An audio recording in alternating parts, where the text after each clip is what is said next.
Bom dia a todos. Estou vendo todo mundo entrar aqui. Bem-vindos a mais um ABAP no ar. Enquanto os participantes entram e chegam, a gente sempre pede para vocês escreverem aqui no chat de qual cidade vocês são, qual estado, qual é a agência que vocês trabalham, né? Hoje é um webinar que só temos associados, então vai ser muito bacana a gente saber de onde vem todo mundo, né? Todos os nossos associados.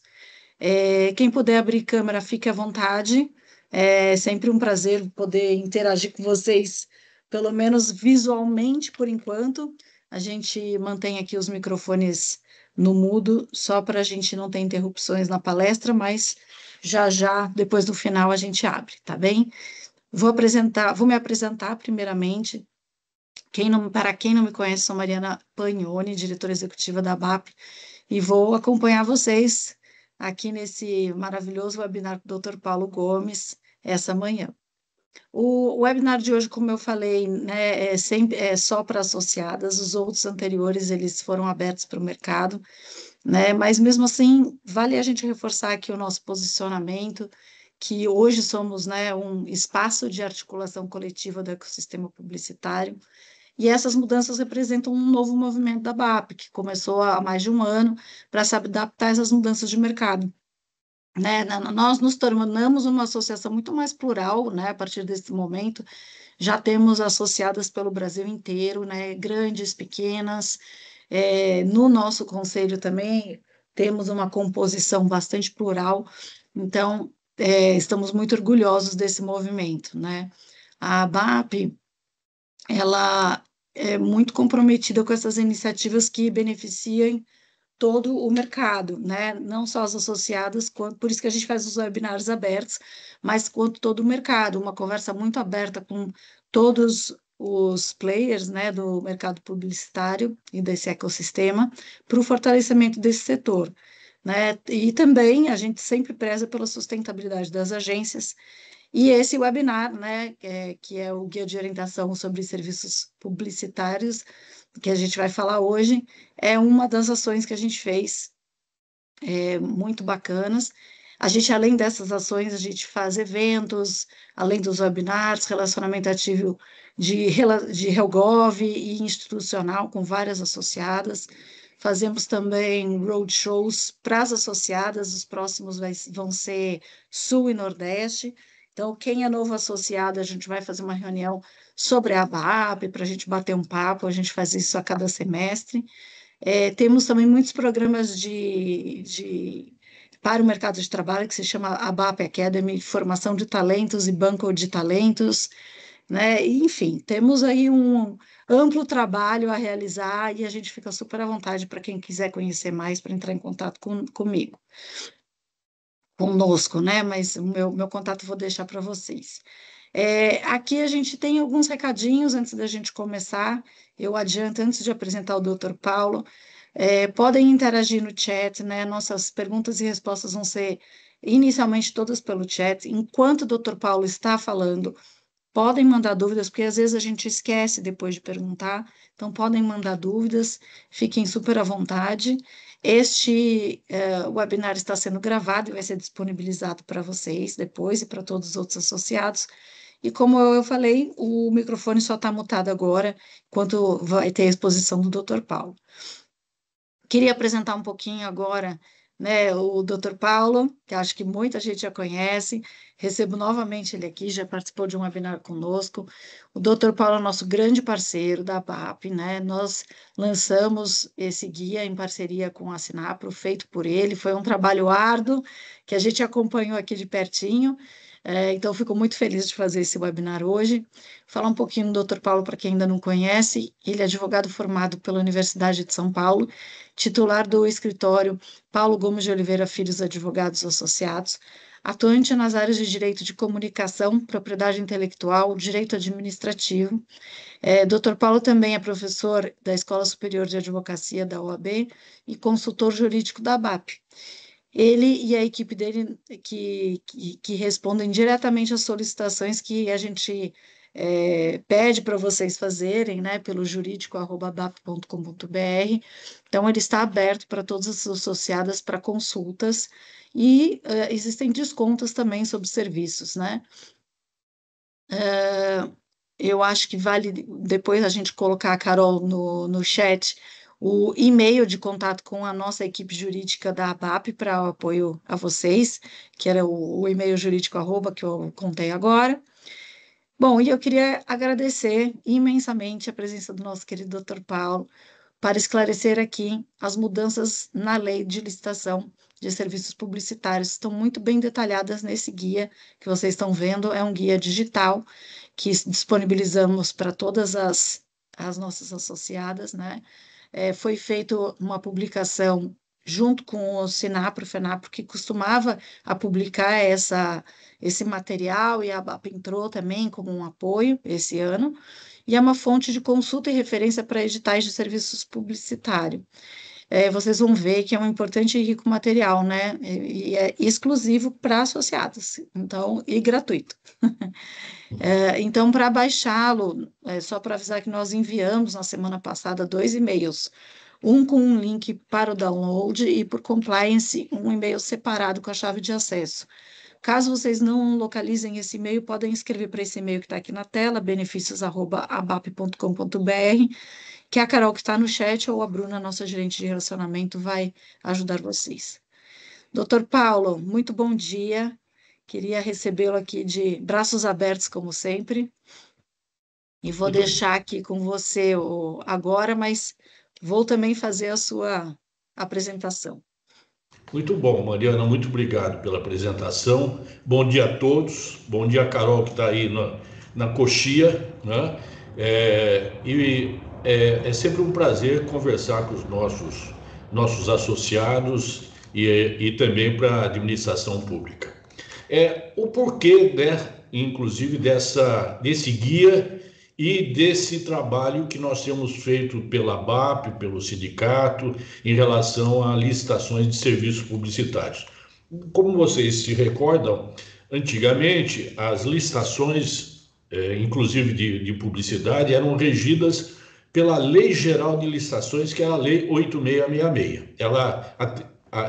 Essa lei atendia licitações tanto de publicidade quanto de todo e qualquer outro serviço e fornecimento de bens e produtos, desde construção civil até compra de porca e parafuso e também de publicidade. E nós tínhamos, portanto, uma aplicação de uma lei geral que, em relação à publicidade, ela deixava enormes buracos em termos de legalidade. E nós éramos reiteradamente questionados pelo Tribunal de Contas da União quanto à forma de contratação.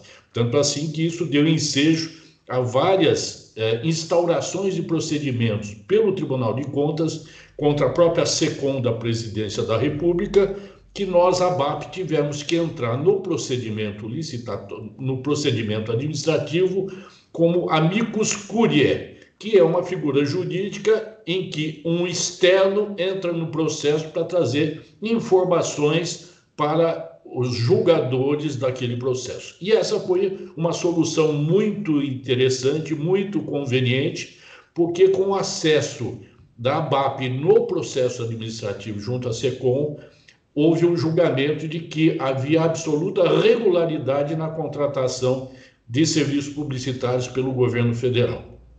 Mas, em relação a isso, houve também uma mudança importantíssima, que é o advento da Lei 12.232, né? A regra geral da 8666 é que a administração pública não pode contratar nenhum bem ou serviço sem um processo licitatório.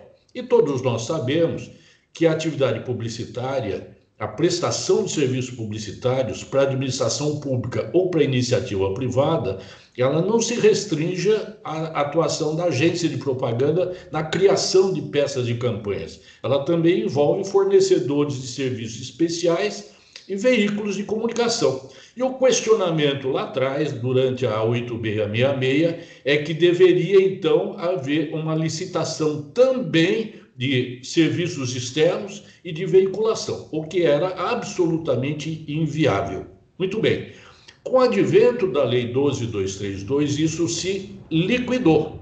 Antigamente, a agência era contratada de uma forma global, o famoso contrato guarda-chuva, em que a agência era contratada para criar, produzir e veicular publicidade. E, obviamente, nós, agência, não produzimos e não veiculamos, nós intermediamos. Mas o grande problema da 8666 é que ela jogava para a agência a responsabilidade total de todos esses serviços.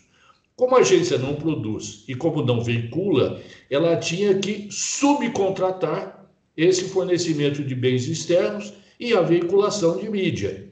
E todos nós sabemos que a subcontratação implica para o subcontratante, que seria a agência, responsabilidade total por falhas cometidas pelo subcontratado, ou seja, pelos fornecedores externos e pelos veículos de comunicação. E aí deixava uma insegurança jurídica para a agência brutal. A responsabilidade total, mesmo de erros de terceiros, eram da agência. Muito bem.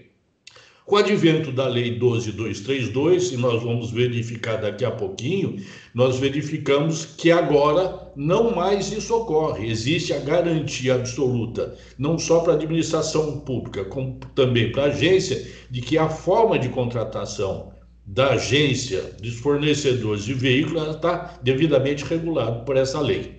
Essa Lei 12.232 é a lei específica para a contratação de serviços publicitários. Muito bem, então o que nós temos hoje em termos de legislação em licitações públicas? Para começar, nós temos a nova Lei Geral de Licitações, que é a 14.133. Essa lei, ela abrange toda e qualquer contratação de fornecimento de bens e serviços à administração pública, inclusive de publicidade. Mas essa lei ela é aplicada apenas complementarmente à Lei 12.232, que essa sim é a lei específica de publicidade, de contratação de serviços publicitários. Então nós temos a Lei 14.133, que é a Lei Geral de Licitações, que se aplica complementarmente à Lei 12.232, que essa sim é específica para serviços publicitários. Nós temos a Lei 8.666, que é uma lei que foi revogada, entrou no lugar a 14.133. Entretanto, ainda ela deixa resíduos, porque os contratos firmados durante a vigência da 8.666 continuam aplicando essa lei até que o contrato se encerre. Nós temos vários contratos, por exemplo, em vigor, e ela aplica a 8.666 até que finalize o período de renovação, de prorrogação dos contratos. Uma vez terminado esse período, ela deixa de existir de forma absoluta. E nós temos ainda a Lei 13.303, que é chamada Estatuto da Empresa Estatal, que se aplica para contratar publicidade das empresas de economia mista e também a empresa pública. Nós temos muitas vezes empresas estatais que são de água e esgoto, por exemplo, é muito comum.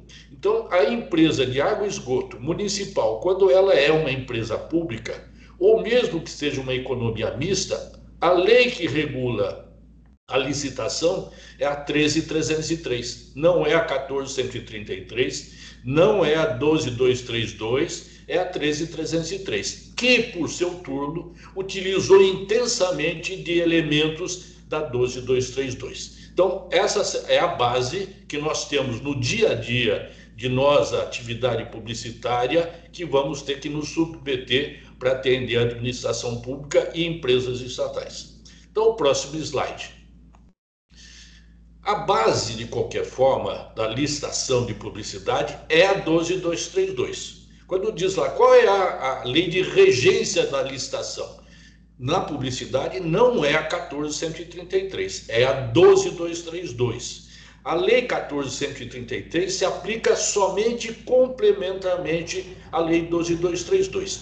Quando a lei 12.232 ela não prevê situações de forma global, somente aí é que a lei 14.133 se aplica, apenas para suprir eventuais omissões da lei 12.232. Mas a lei que rege a contratação de serviços publicitários pela administração pública é a 12232.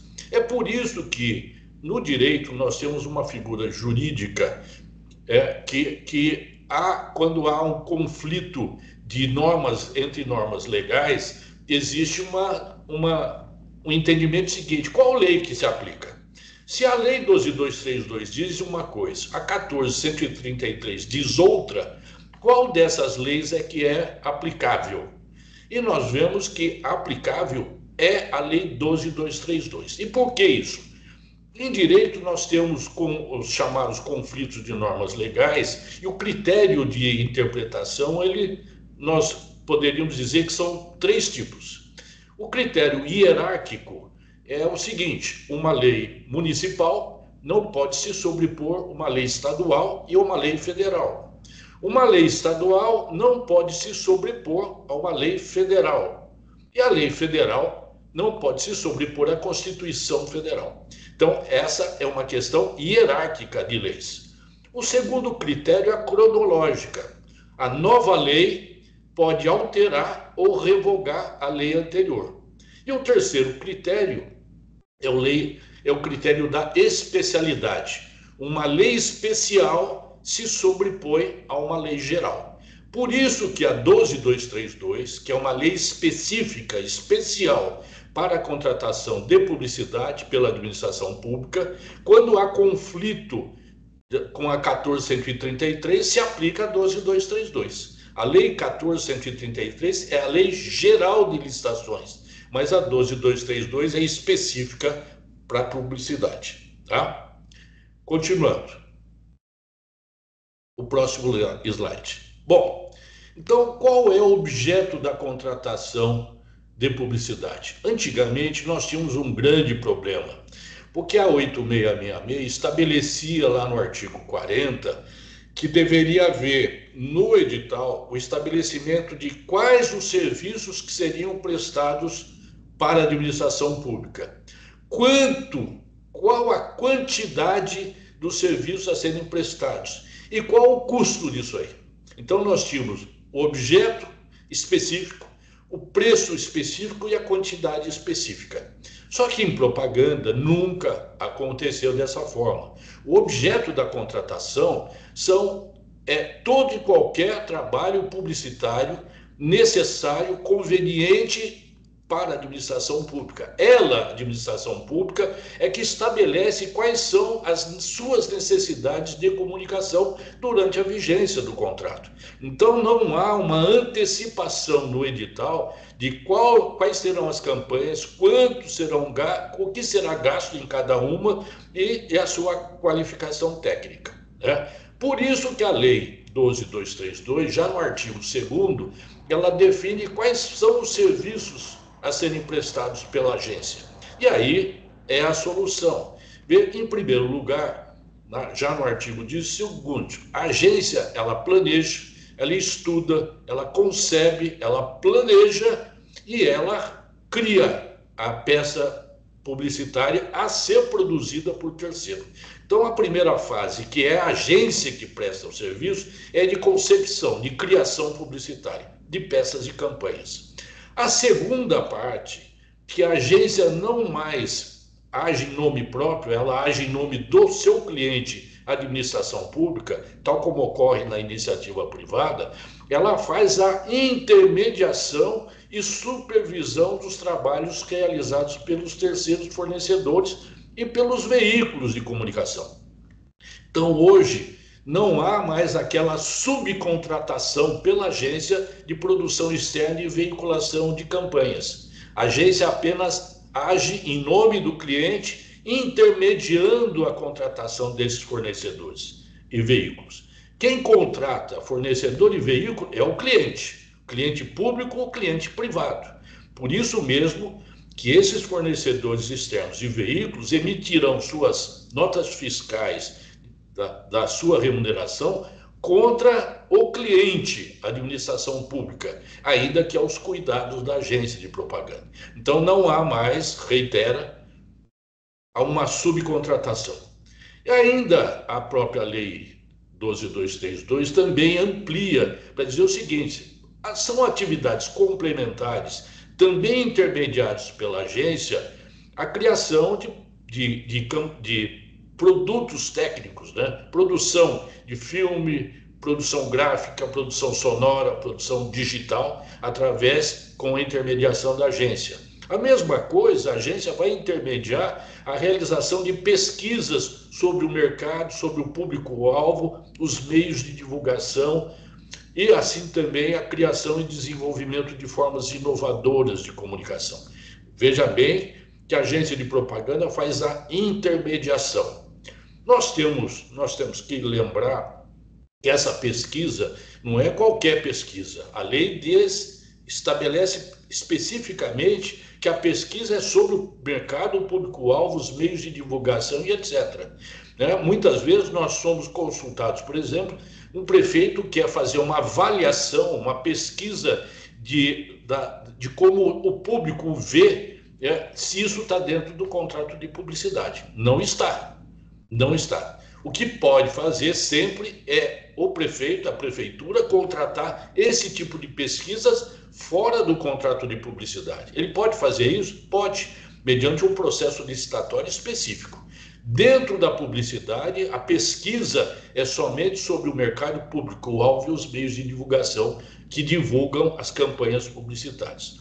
E a criação de formas inovadoras, quando o projeto de lei da 12232 estava sendo desenvolvido, foi pensado exatamente na internet naquela época, que nós temos já 15 anos de lei 12232. Muito bem. Há mais de 15, 20 anos, a internet dentro da publicidade ainda já iniciava, mas ainda era incipiente. Então ela era tida naquela época como formas inovadoras de comunicação.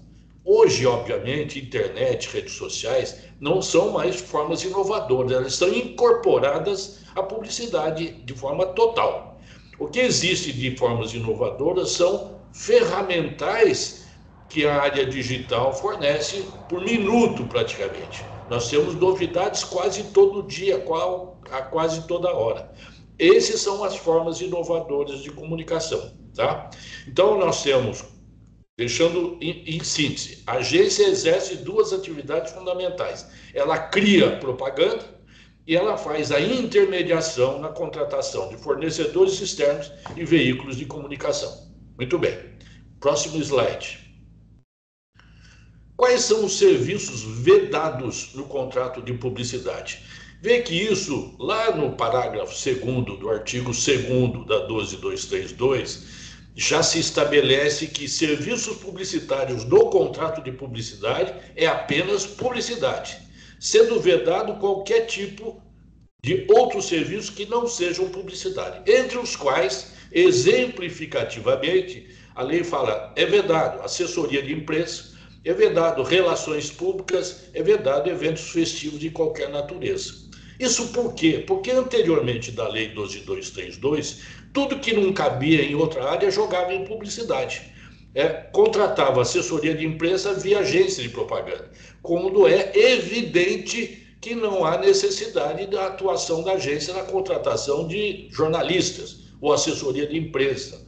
A mesma coisa, eventos festivos. Algumas agências realizam também serviço de relações públicas, mas não é o fator principal. O elemento fundamental é a criação de publicidade. Então, da própria lei 12232, exemplificativamente existe, não pode, dentro do contrato de publicidade, outros serviços que não sejam publicidade, tais como assessoria de imprensa, relações públicas e eventos festivos de qualquer natureza. Então, isso é vedado, inclusive, pela lei 12232. Em seguida, próximo slide.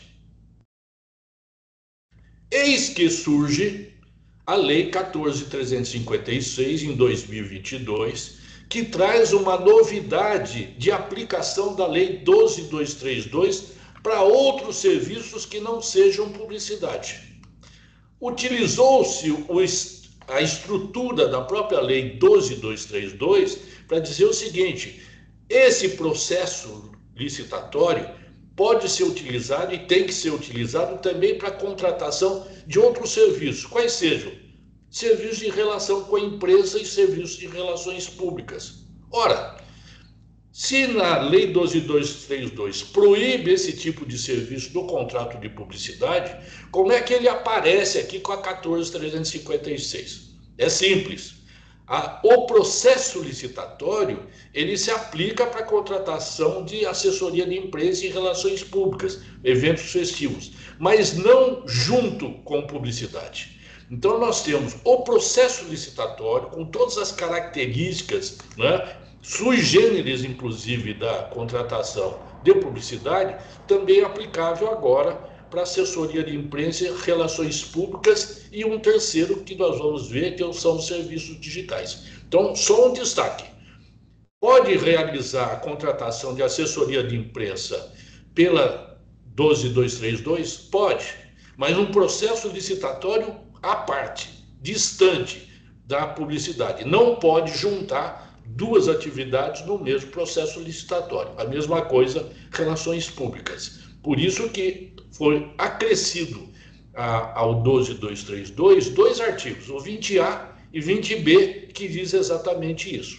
Mas não só, também há uma forma, novo trabalho distinto daquelas formas inovadoras, que é o próximo slide. Vamos ver.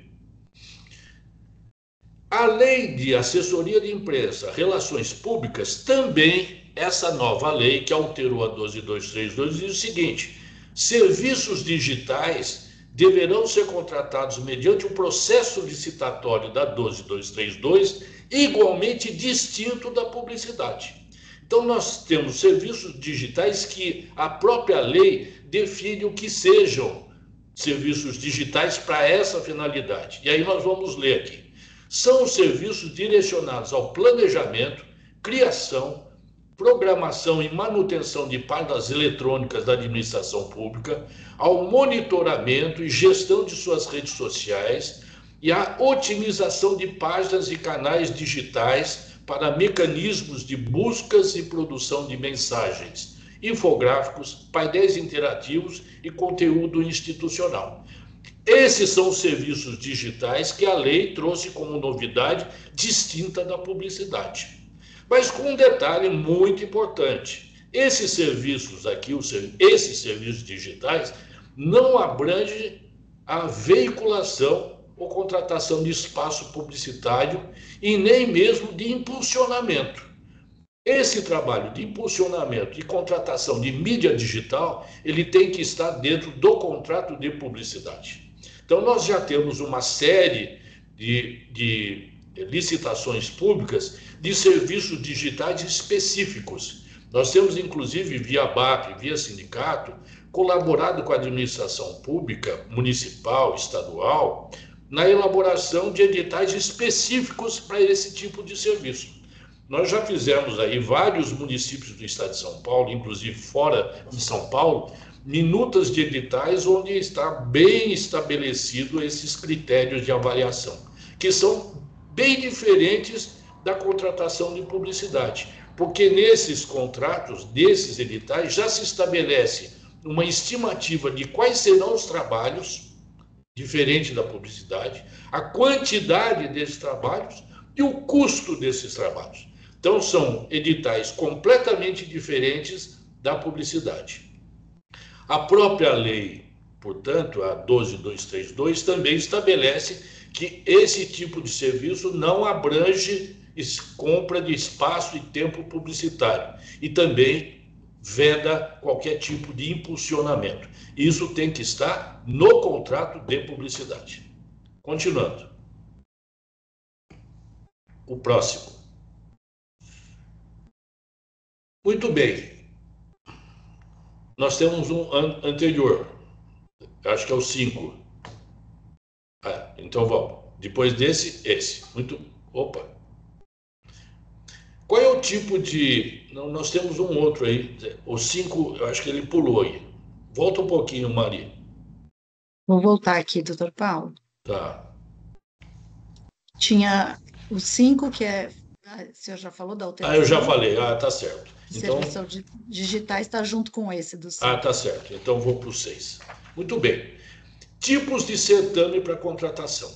A lei 14.133, ela traz uma série de novos tipos de processos licitatórios.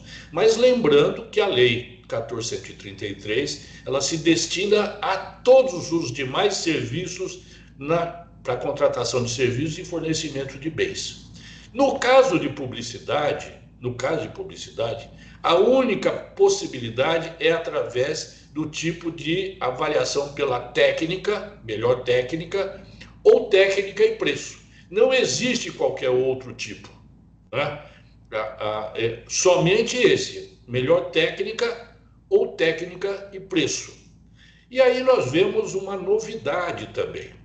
No caso da escolha de técnica e preço, né, nós vemos que deve haver uma média ponderada entre o peso da técnica e o peso do preço.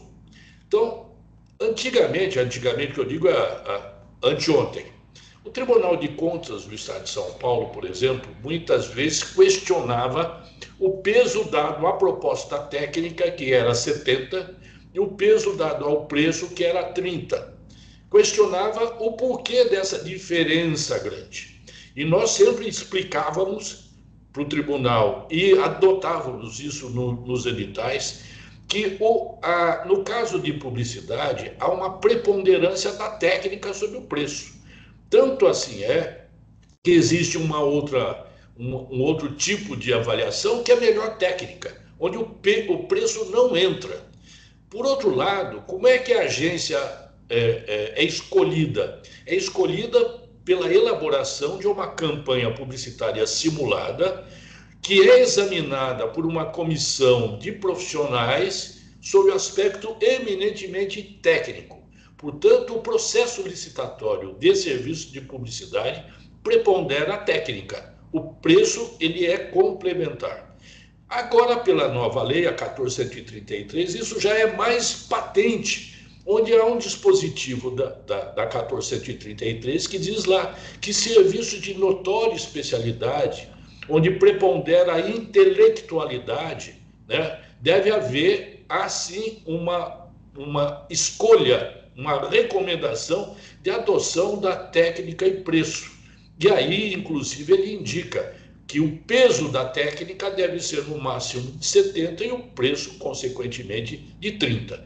Então, aquela dúvida que era muitas vezes levantada pelo Tribunal de Contas aqui do Estado de São Paulo deixou de existir, porque a própria Lei 14.133 veio referendar essa visão de que na publicidade há uma preponderância da técnica sobre o preço. Muito bem, então é assim que funciona.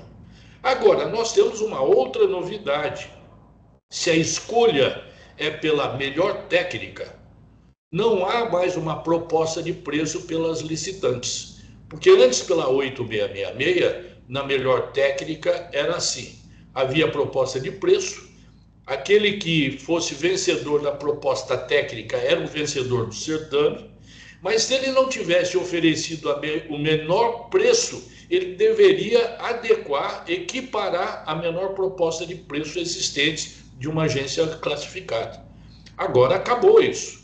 Pela 14.133, que é aplicável também na técnica, é vencedor o que apresentar a melhor técnica, porque o preço já é pré-estabelecido pela própria administração pública. Ele estabelece lá, eu vou pagar isso, eu vou pagar o ressarcimento de custos internos pela tabela do sindicato com um desconto sobre isso de X%. É a administração pública que antecipadamente já estabelece. Eu vou pagar honorário sobre produção externa no percentual de X. E aí, muitas vezes, nós temos uma perda para a agência de propaganda brutal, né? Por quê? Porque nós temos que lembrar que o preço, a remuneração da agência paga pelo cliente, ele advém de dois fatores. Primeiro, pela criação, pelo estudo, concepção e criação, a agência de propaganda vai cobrar segundo a tabela do sindicato, oferecendo um desconto, sim, mas um desconto que tem que ser parcimonioso, porque nós temos que lembrar que a tabela de custos internos é um ressarcimento do custo permanente que a agência tem. A segunda forma de remuneração é o honorário sobre produção externa. A agência concebe um filme, por exemplo, o roteiro de um filme que será produzido por uma produtora externa e que a agência vai supervisionar. Então, ela tem uma remuneração de, no máximo, 15% de acordo com as normas padrão. Então, isso é que deve preponderar também, tanto na proposta de preço oferecida nos tipos de técnica e preço, como também deve preponderar quando é melhor técnica. A administração pública não pode pagar de tal forma mal que inviabilize a prestação de serviço pela agência. Ela torna inexequível o contrato, queira ou não. Ela não pode se valer do desconto de agência que é pago com exclusividade do veículo para a agência e para abater a remuneração que ele, a administração pública, como iniciativa privada, deve pagar à agência de propaganda. Muito bem, então o próximo slide. A modalidade de licitação de serviços publicitários. Vê que pela Lei 8666 nós tínhamos 3 tipos: concorrência, tomada de preço e carta convite. Carta convite, quando ela desapareceu do mapa, a carta convite tinha um limite de R$176 mil. Isso, até 176 mil, utilizava-se a carta convite. Acima disso, até um determinado valor, tomada de preço, e depois era concorrência. Pela nova lei, a 14.133, a única modalidade possível é concorrência. Não importa mais o valor da verba estimada para os serviços publicitários. Não existe mais carta convite, não existe mais tomada de preço, só existe agora concorrência para a contratação de serviços publicitários. É importante, até antecipando um pouquinho aqui, lá no artigo 14 da 12232, há um estabelecimento de que a agência de propaganda, quando for intermediar a contratação de fornecedores de serviços externos, deve pegar 3 orçamentos, né? 3 orçamentos. Muito bem. E ela pega o orçamento, apresenta para o seu contratante, que é a administração pública, e cabe ao contratante dizer, deve ser contratado esse fornecedor. Normalmente, o que apresentar um menor preço, obviamente, porque a agência já teve o cuidado de pegar 3 orçamentos de empresas com o mesmo padrão de qualidade técnica. Muito bem. Mas também tem um outro dispositivo, o parágrafo 3º do artigo 14, que diz o seguinte: quando o valor da prestação de serviço externo for superior a 0,5% do valor global do contrato, ele tem que pegar 3 orçamentos, mas em envelopes fechados. E como é que se calculava? Ele dizia assim: exceção quanto a isso é quando o valor, o 0,5%, ele for inferior a 20% do valor da carta convite. A carta convite, nós acabamos de falar, era, quando ela desapareceu do sistema legal, era de 176 mil. 20% de 176 mil é 35.200, salvo engano. Então, nós temos, com a mudança da lei, a eliminação da 8666, esse artigo 14, no parágrafo 3º, quando ele determina que deverá obter orçamentos em envelopes fechados quando o valor for 0,5% do valor global do contrato, nós temos que fazer referência que esse valor não seja abaixo de 35.200, ou simplesmente eliminar a exigência de envelope fechado. Quando nós temos elaborado editais de licitação, né, como sugestão, nós temos já eliminado essa exigência legal. Ou, quando há um excesso de cautela, nós colocamos, desde que esse 0,5% não seja inferior a 35.200, que era o último valor da carta convite antes do desaparecimento da Lei 8666. Isso é só para dar uma noção que muitas vezes nós temos licitações onde o edital estabelece isso. E aí nós teríamos verbas pequenininhas, 0,5%, que teríamos que pegar orçamentos em envelopes fechados por valores irrisórios. Por isso que nós sugerimos a eliminação dessa disposição obrigatória do artigo 14. O próximo, por favor. Muito bem, nós temos também novidades advindas da 14.133, que trouxe algumas exigências a mais. Para começar, nós temos hoje um portal, que é o Portal Nacional de Contratações Públicas. Esse é um portal, eu diria assim, gigantesco, que é administrado pelo governo federal, onde todos os processos licitatórios, não importa do que, seja de propaganda, seja de construção civil, mas são todas as contratações pela administração pública em âmbito federal, estadual e municipal, que deverão encaminhar para esse portal todos os procedimentos licitatórios que estão sendo realizados. Portanto, é um gigantesco portal. E através do acesso a esse portal é que todos nós, cidadãos, podemos ver quais são os processos licitatórios que estão tramitando. Até mesmo para baixar o edital licitatório, inclusive de publicidade, nós temos que acessar esse portal. Por isso que todos os documentos deverão ser encaminhados pela administração pública previamente a esse portal, para dar validade jurídica ao processo licitatório. Muito bem. Quais são esses documentos que deverão ser enviados ao grande portal nacional de contratações públicas? Bom, nós começamos com o estudo preliminar.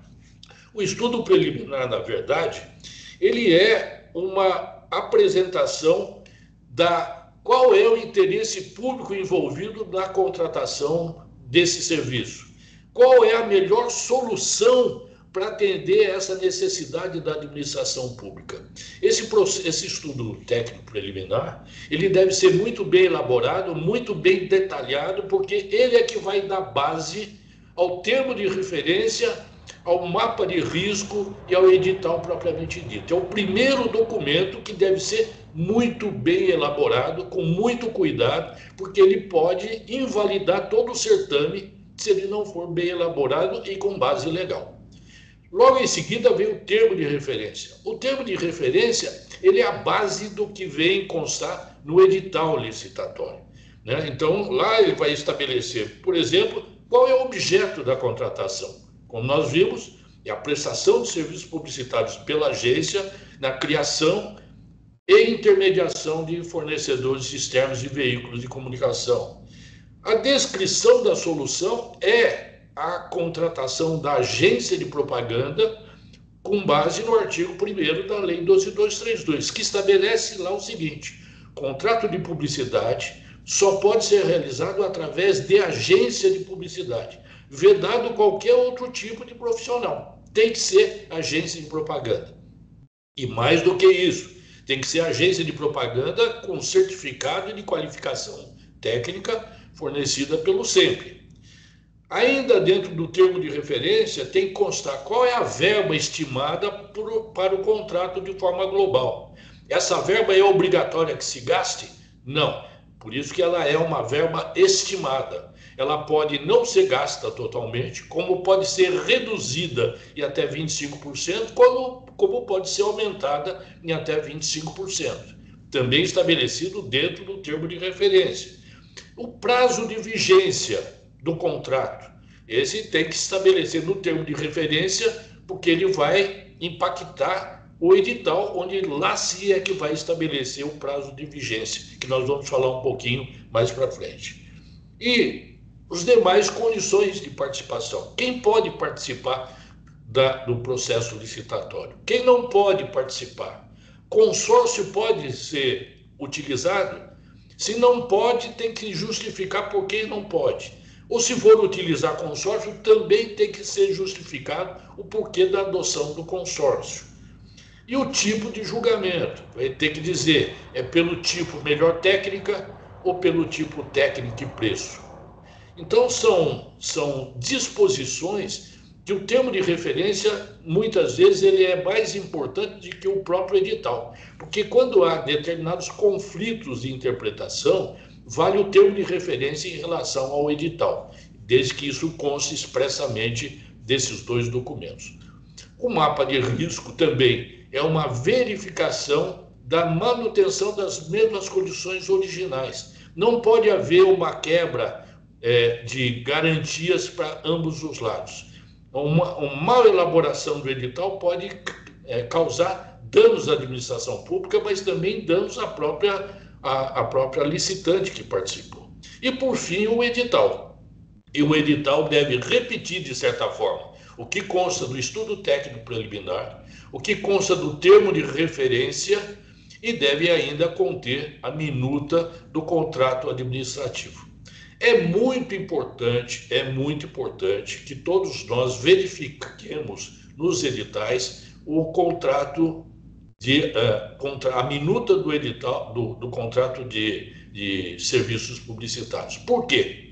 Porque se nós temos a escolha de melhor técnica, o preço só vai constar do edital, só vai constar da minuta do contrato, porque lá já está pré-estabelecido quanto a agência vai ser remunerada.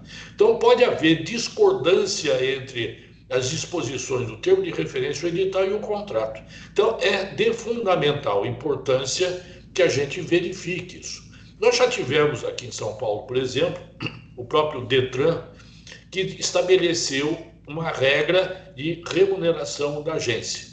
E lá no contrato, lá na minuta do contrato, somente lá estabelecia qual seria o percentual de repasse do desconto de agência. Não constava no corpo do edital, mas constava na minuta do contrato, que tem validade. E lá na minuta do contrato se estabelecia um repasse do desconto de agência acima do permitido pelas normas padrão da atividade publicitária, do anexo B. Se nós não tivéssemos lido também a minuta do contrato, nós não teríamos como impugnar. Em nome da BAP, nós impugnamos e houve alteração do próprio edital, que teve que ser recomposto, estabelecendo as regras de mercado. Então, todas essas fases do processo licitatório são de fundamental importância. Por isso é que tanto a BAP quanto o Sinapro se antecipam no auxílio da administração pública, fornecendo e se disponibilizando a oferecer elaboração de minutas de estudo técnico preliminar, de termo de referência, mapa de risco e edital propriamente dito. E essa disponibilização, tanto da BAP quanto do Sinapro, ela é de forma inteiramente gratuita, desde que a administração pública solicite formalmente a uma dessas duas nossas entidades. Então, nós temos uma antecipação para evitar que nós tenhamos que impugnar editais mal elaborados. Nós, como entidades do setor, nos antecipamos e disponibilizamos de forma inteiramente gratuita a administração pública que nos solicitar não só a orientação de como realizar o processo licitatório, mas até mesmo elaborar como minuta, obviamente a ser submetido à Procuradoria Jurídica respectiva, à Secretaria de Comunicação, tanto estudo técnico preliminar, termo de referência, como edital. Muito bem. E o que compõe aí o próprio edital? Nós temos que indicar a proposta técnica, que é regida pela 12232, a proposta de preço, no caso em que o tipo escolhido for técnica e preço, e as fases do documento de habilitação. Então, o próximo, Maria. Muito bem. Quem são os julgadores da publicidade na licitação pública? Muito bem. Nós temos aí a lei trouxe como uma novidade que impactou, inclusive, a 14.133.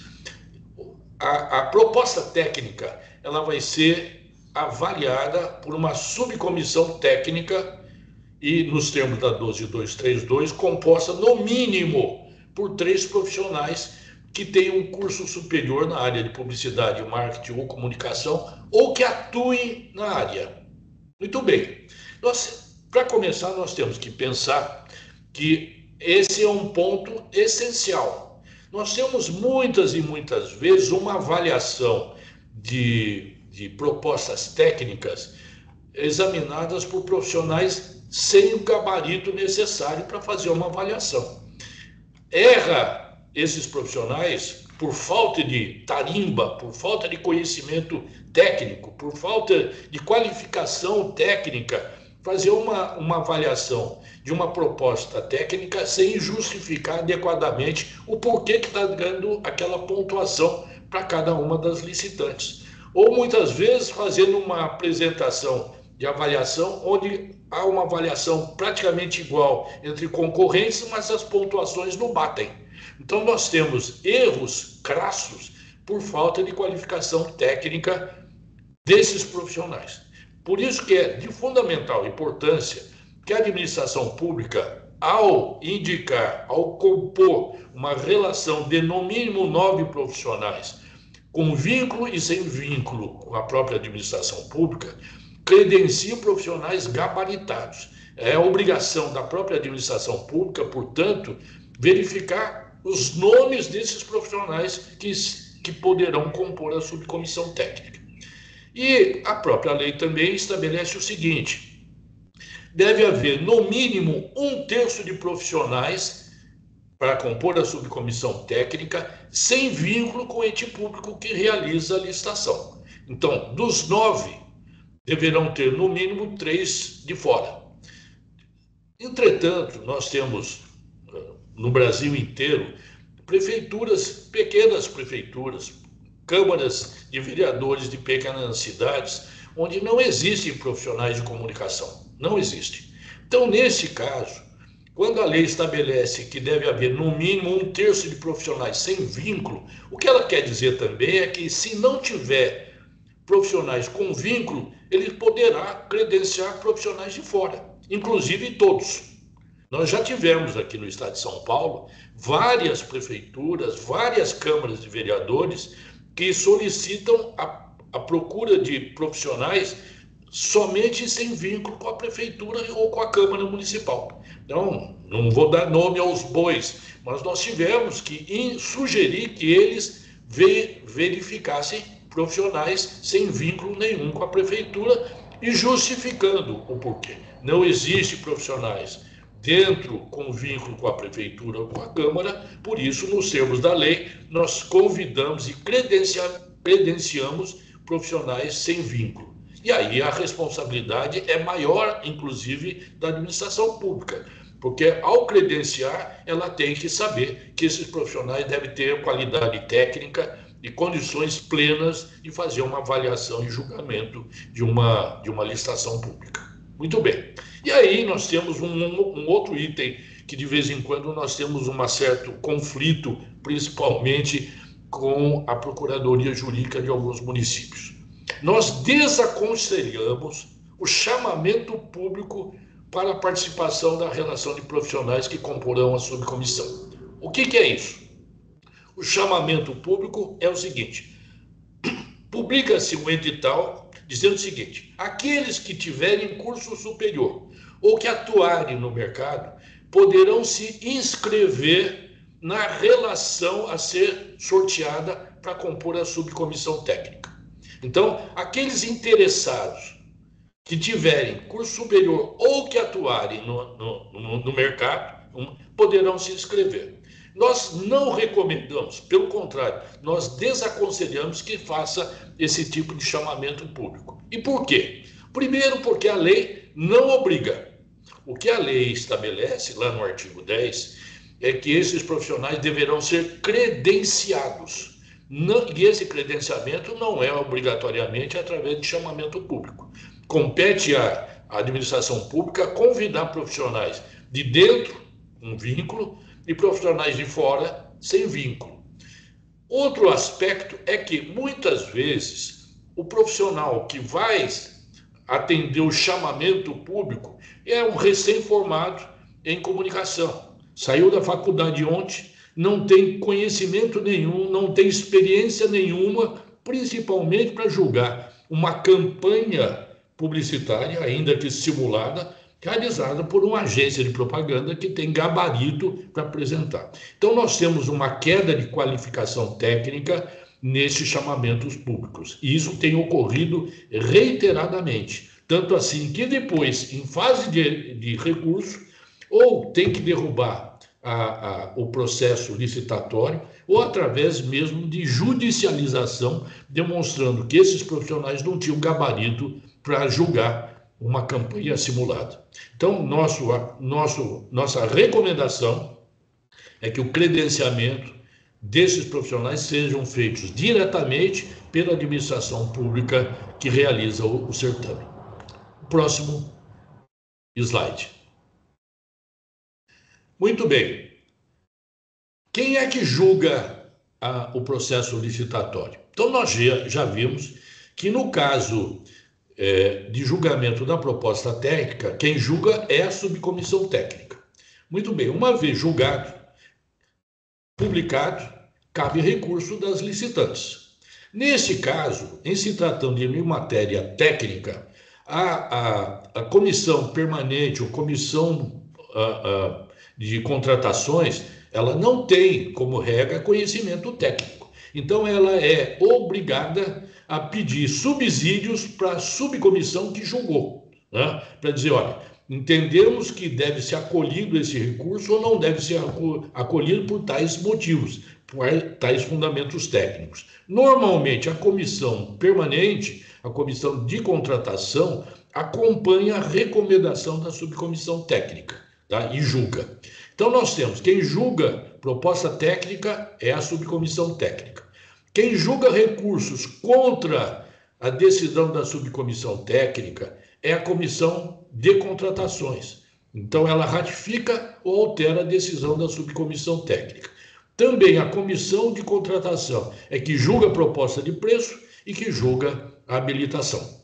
Então, essa é a estrutura da equipe, vamos dizer assim, que julgam os processos licitatórios.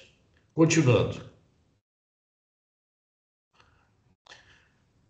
Bom, como novidade, também a Lei 14.133, ela estabelece que preferencialmente o processo licitatório deve ser realizado de forma eletrônica, mas abre a possibilidade de ser física e presencial, desde que seja justificado essa possibilidade, essa forma de procedimento.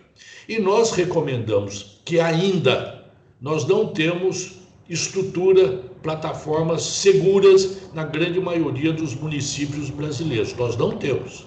Porque nós temos que lembrar que o plano de comunicação, ele com a campanha simulada, ele é apresentado de forma apócrifa. Ele é todo desenvolvido sem que haja identificação da licitante. Ele apresenta a campanha simulada com todos os elementos de raciocínio básico, estratégia de comunicação, né? Ideia criativa, estratégia de mídia e não mídia, sem se identificar. Se a agência for identificada, ela é desclassificada automaticamente. Então, neste caso, nós temos todo um cuidado no encaminhamento da proposta técnica, o plano de comunicação via não identificada. Se nós encaminharmos isso de forma eletrônica, nós temos que encaminhar a via não identificada, a via identificada, os documentos de informação sobre a licitante, capacidade de atendimento, repertório e relatos, e depois a própria documentos de habilitação, além do preço. Nesse encaminhamento, nessa primeira fase, com quase certeza, poderá haver a identificação entre a comparação entre um e outra, e, portanto, mela todo o processo licitatório. Então, quando nós elaboramos a minuta do edital, já no preâmbulo do edital, nós colocamos que é adotado o processo, o meio físico, presencial, na apresentação de todas as propostas, técnica e de preço, exatamente para evitar que haja a possibilidade de identificação de qualquer das licitantes, invalidando todo o certame. Então, a ideia ainda é que o processo seja realizado de forma física. Então, devidamente justificado no processo, deve ser adotada a forma física. E a lei diz o seguinte: se for utilizada a forma presencial física, deve ser registrada e gravada em áudio e vídeo desde o primeiro instante, e todas as sessões, tá? O que nós sempre ressaltamos é o seguinte: essa ata gravada em áudio e vídeo, ela não deve ser transmitida ao vivo. O que a lei diz é o seguinte: uma vez gravada em áudio e vídeo, essa gravação deve ser incorporada no final do processo licitatório ao processo de licitação. Ela não precisa ser disponibilizada para os licitantes de forma alguma. Muito bem, então quase encerrando. Vamos lá. O próximo. Recursos. Essa é uma outra novidade. Veja bem que a Lei 12.232, ainda complementada pela Lei 8.666, ela estabelece que a interposição de recurso deve ocorrer em cada fase do processo. Muito bem, apresentou a proposta técnica, foi julgada a proposta técnica, publica-se, abre prazo para interposição de recurso.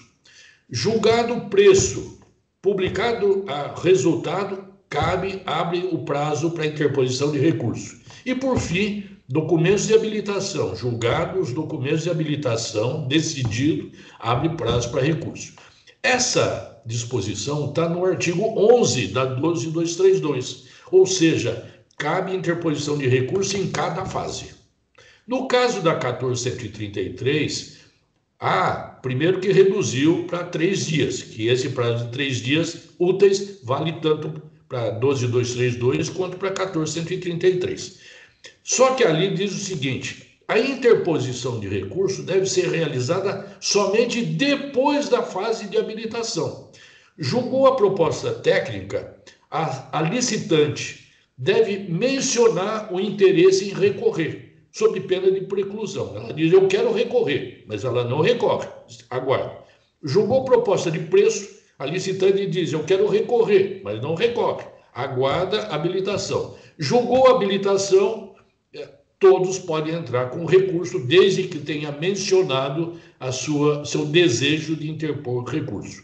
Só que esse formato, ele é inviável sob vários aspectos.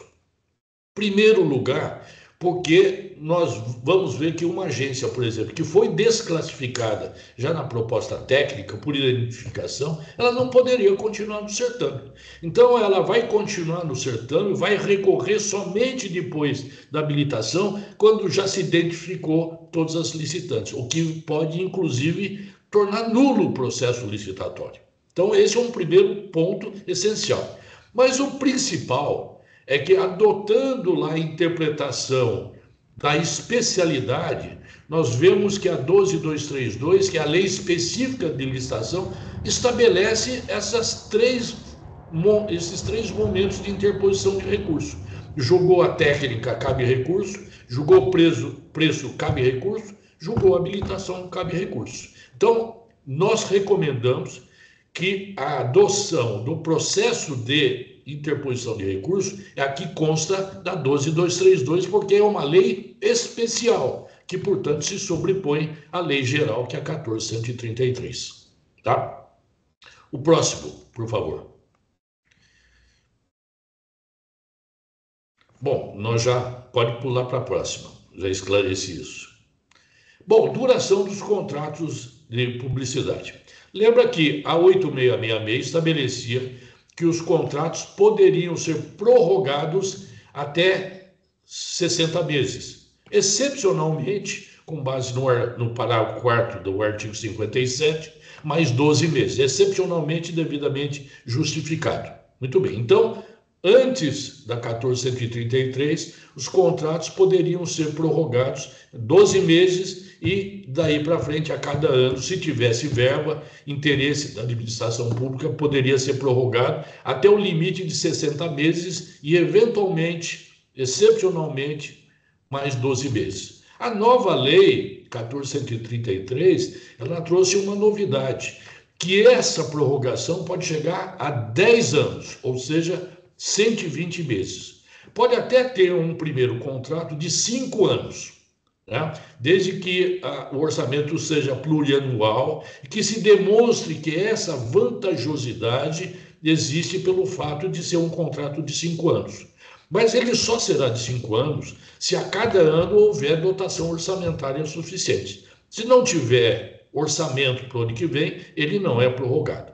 Então, o que nós recomendamos? É que o contrato seja elaborado e contratado pelos primeiros 12 meses, com a ressalva de que poderá ser prorrogado até 10 anos, de acordo com o artigo 171 da 1433. Então, é uma novidade, né, que vai facilitar muito a vida da administração pública, como da agência de propaganda que for contratada. E a última, salvo engano, vamos ver a última, por favor. É isso que nós já falamos. E nós finalizamos aqui, agradecendo e fazendo propaganda aqui do nosso escritório. Muito obrigado. Muito obrigada, doutor Paulo. Aqui eu vou deixar aqui os contatos, só para vocês terem. Muito obrigada, doutor Paulo, mais uma vez, esclareceu muita coisa. Eu aprendo todo dia contigo. Abro aqui esse momento para a gente fazer as perguntas. Queria dar boas-vindas, não, né? Um alô aqui para todo mundo que escreveu. Já vi que tem muitos associados que eu conheço, graças a Deus. A Fields, a Calia e outros que eu gostaria de conhecer, etc. Bem-vindos todos aqui. O pessoal da W3 House, a Adri da Tom, que está sempre aqui com a gente também, o pessoal da Soul, o Álvaro é muito envolvido conosco aqui, nosso presidente de Mato Grosso. O pessoal fica aqui à disposição para vocês fazerem perguntas. Eu vou pegar uma pergunta, doutor Paulo, aqui, até eu vou aproveitar que a apresentação continua, sobre esse slide 3. Deixa eu aqui só pegar, foi a Débora Beltrão que fez a pergunta. Ela perguntou: o segundo item das atividades complementares é intermediação ou a efetiva produção e execução? Porque se for, não seria a mesma coisa que o item acima. A lei é a mesma coisa. É que a lei, quando no caput da lei, no artigo 2º, ele fala que a agência faz a concepção, estudo e criação e faz a intermediação de fornecedores externos e de veículos de comunicação. A repetição como uma atividade complementar é mera repetição da intermediação de fornecedores externos. A agência não pode produzir, não, né? A agência apenas faz a criação. Deixa eu ver se ela está aqui também. Abre o microfone. Pessoal, se alguém tiver alguma pergunta, a gente pode abrir o microfone, tá? Para vocês fazerem também pessoalmente. Vocês levantarem a mão. Alguém tem alguma pergunta?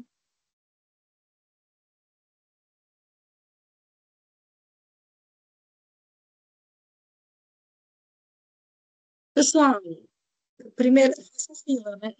Que a gente sempre fala. Doutor Paulo, aparentemente, acho que não existe nenhuma dúvida específica. A da Débora, espero que tenha sido sanada. Vou deixar aqui mais um tempinho. Não sei se o senhor tem algum outro comentário sobre o guia, sobre a sua também colaboração aqui com a BAP, enquanto isso. Tá. Bom, em primeiro lugar, esse guia ele foi elaborado lá atrás, quando ainda da 8666 e a 12232. Isso já foi solicitado. A gente já percebe que inicialmente nós fizemos aqui para o estado de São Paulo, mas já vimos que isso está disponibilizado aí no Brasil inteiro. A gente tem viajado bastante e temos constatado.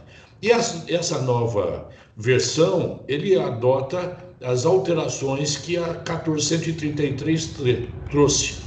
É um guia que nós elaboramos de uma forma menos jurídica possível, para que houvesse uma interpretação correta de, principalmente, pequenos municípios, né, que não conhecem a parte jurídica. Nós temos, até hoje, uma dificuldade enorme da administração pública, principalmente municipais, de entender como é que funciona a contratação de publicidade. Foi por isso que o edital ele é, como dizia um amigo meu, bem arroz com feijão, bem simples, que ele possa ser inteligível por profissionais que não sejam necessariamente da área jurídica. Então, ele é de fundamental importância.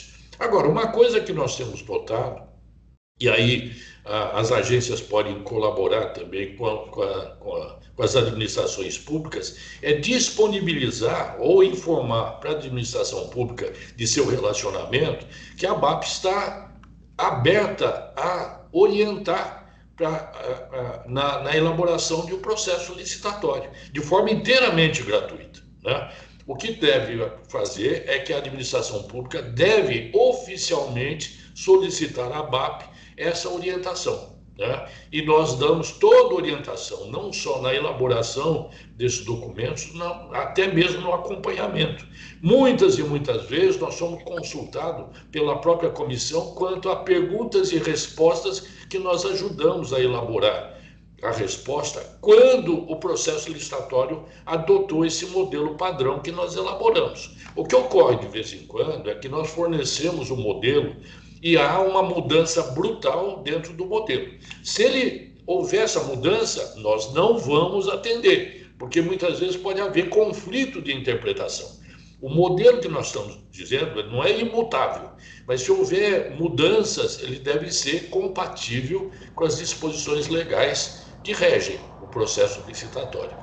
Se houver adoção integral, ou pelo menos a sua maior parte, a BAP estará à disposição para ajudar a comissão na perguntas e respostas, ajudar na eventual resposta a impugnações ao edital, e muitas vezes nós somos até presentes na primeira sessão de entrega das propostas técnicas e de preço, né? Então, tem funcionado. E mais do que isso, vocês podem verificar o edital, por exemplo, onde nós estamos colocando uma forma de remuneração da agência de propaganda absolutamente de acordo com as normas padrão da atividade publicitária. Não estamos inflacionando a remuneração da agência, mas também não estamos aviltando a remuneração. Tem que haver uma remuneração da agência adequada à lei e adequada à realidade. Muito obrigada, doutor Paulo. Tem uma pergunta aqui do Marcos Pedrini, que é da Fields 360. Primeiro, ele agradece aqui a apresentação, e a dúvida é: a contratação das plataformas digitais como Google e Meta não se enquadraria mais como formas inovadoras? Eu achava que era justamente o enquadramento como tal que abriria a possibilidade de as licitações estabelecerem uma forma percentual, deve ser de remuneração, diferenciada em relação aos veículos que praticam desconto padrão. Boa pergunta. Então, eu sugeriria para você que pegasse um desses editais, minutas de editais que nós elaboramos e que vem sendo adotado aqui no estado de São Paulo, principalmente, já Minas Gerais, Espírito Santo, em algumas situações, onde mídia digital, em que os veículos não remuneram a agência, quem está remunerando a agência é a administração pública contratante. Então, você pode verificar que nós estabelecemos lá remuneração, ressarcimento sobre a tabela de custos internos, percentual X%. Segundo, honorário sobre produção externa, sobre pesquisa, sobre formas inovadoras. E intermediação, honorários pela intermediação na aquisição de mídia digital, nos casos em que os veículos não remuneram a agência de propaganda. E lá nós adotamos o quê? A verba, a remuneração é de 20%. Pode ser dado um desconto sobre isso, não mais, que não abaixo de 15% a remuneração da agência. Então, aqui no estado de São Paulo, você pode verificar, quando tem um edital com essa disposição, aquela minuta que nós elaboramos, que, só para vocês terem uma ideia, que já foram adotados esse padrão por 42 municípios paulistas, sem nenhum questionamento do Tribunal de Contas, sem nenhuma impugnação ao edital. Então, existe sim uma má condução de formas inovadoras de comunicação na compra de de mídia digital, através de trading desk, onde a agência é remunerada de forma pífia, muitas vezes com 1,5%, quando na verdade deveria receber honorários como desconto de agência. Então, sugestão: nada como trabalhar reiteradamente, demonstrando a regularidade dessa forma. Basta atentar, por exemplo, que o Banco do Brasil já estabeleceu, não digo que ele copiou do nosso, mas de qualquer forma ele já estabelece que formas inovadoras, quando é compra de mídia digital, em que não há remuneração da agência pelo veículo, quem paga é o próprio anunciante. Muito bem. Obrigada, doutor Paulo. Wagner Omena, acho que ficou com uma dúvida daquele slide da 14, do prazo. O prazo para recurso da 14.133 fala em 3 dias e se sobrepõe, portanto, a 12.232. Se acaso o edital citar 5 dias, deve-se seguir a lei 14.133 ou o edital? Não, o prazo é a da 1433. Por quê? É de 3 dias úteis. Isso também se aplica na 12.232. Porque a 12.232, ele não estabelece o prazo de 5 dias. Ele antes era aplicável aos 5 dias estabelecido pela 8666. Como a lei 8666 desapareceu, entrou a 14, vale o prazo de 3 dias. Sim. Então é isso. O que eu quis focar lá foi o momento da interposição de recurso. Então, cabe recurso de proposta técnica? Sim, por 3 dias úteis. Abre prazo para proposta de preço? Sim, mais 3 dias úteis. Abre o prazo para julgamento da habilitação? Sim, o prazo mais 3 dias. O problema é que na 1433 esse prazo de 3 dias ele só corre para todas as fases do processo depois da habilitação. É isso que é inviável. Não é o tempo dos 3 dias, e sim o momento da interposição de recurso.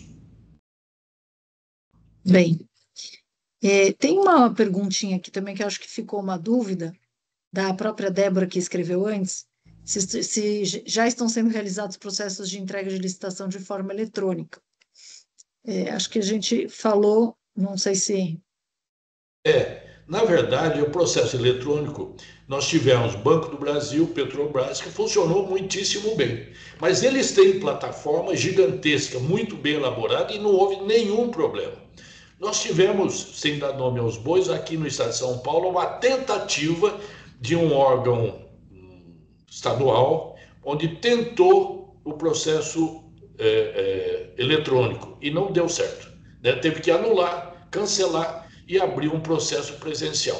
Então, se você pegar 90%, eu diria, para não dizer 99%, vê que a adoção da forma física, presencial, ela ainda prevalece. Vai chegar um instante que vai ser eletrônica, mas quando nós tivermos condições técnicas, plataformas que nos garantem essa segurança de não quebrar o sigilo que deve nortear o processo licitatório de publicidade. Obrigada. Só uma perguntinha se a apresentação será disponibilizada para as associadas. Acho que não tem problema nenhum, porque vamos também oferecer aqui a gravação, então a gente manda junto à apresentação. Acho que não tem problema, né, doutor Paulo? Não, Já sem problema. tá ótimo. Eu vou deixar meu e-mail aqui antes que o pessoal comece a ir. Estamos chegando aqui ao fim, né, do nosso webinar. Se alguém ainda tiver uma pergunta, ainda dá tempo aqui. Acho que eu não esqueci de nenhuma, né? Não, acho que não. Agradeço a presença de todos, doutor Paulo, como sempre, senhor magnífico, e Obrigado. esclarecendo aqui muitas das nossas, e relembrando, né? Eu já tive algumas dessas aulas, mas eu sempre relembro. Muito obrigada mesmo. Pessoal, última chance, se alguém tiver alguma dúvida, meu e-mail está aí para quem precisar, quiser, tiver dúvidas, fiquem muito à vontade. Inclusive, a disponibilidade que o doutor Paulo tem, né, pode ser direto para o jurídico ou pode passar por mim, fiquem à vontade. Doutor Paulo, queria falar alguma coisinha? Não, apenas reiterando aí, Mariana, que se tiverem dúvida e quiserem mandar a pergunta via ABAP, nós responderemos com muito prazer. Ótimo, tá bem. Pessoal, estamos à disposição. Muito obrigada pela presença. Encerramos aqui até um pouco antes, vai dar tempo para um café aí para todo mundo. Obrigada, Tá doutor bom. Paulo. Um abraço para todos.